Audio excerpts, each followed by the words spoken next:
How long is your divorce really going to take? That's a question that I get asked often on a consultation with someone. Some people are in a hurry and they want to know how quickly they can get divorced. And some people are a little nervous about what the future might hold for them and want to delay it as much as possible.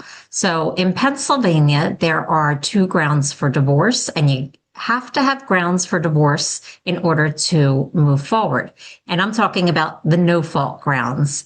The quickest you're going to be able to sign is 90 days after the divorce is filed. So, and served on the person. So I tell people that the quickest divorce in that situation would be about 4.5 months, because after the 90-day cooling off period, you're still going to have to process the final divorce paperwork.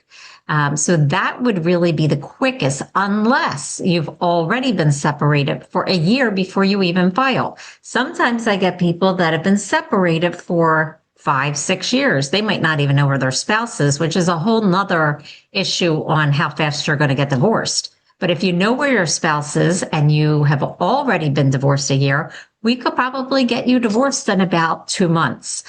Because there's no waiting time. Once you have been separated for at least a year, you don't need your spouse's consent.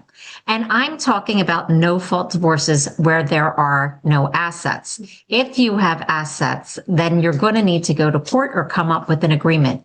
You can still get divorced in those short time frames if you have an agreement. But if you need to get to court, I have seen divorces take much longer.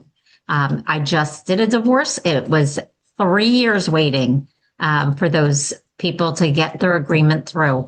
And that's because people are fighting. Either they can't come to an agreement, or they're fighting over what the values are on assets, or someone's not turning over discovery. So it runs a gamut, but the quickest, like I said, could be 4 months if you haven't already been separated, and much shorter if you've already been separated the 1 year period.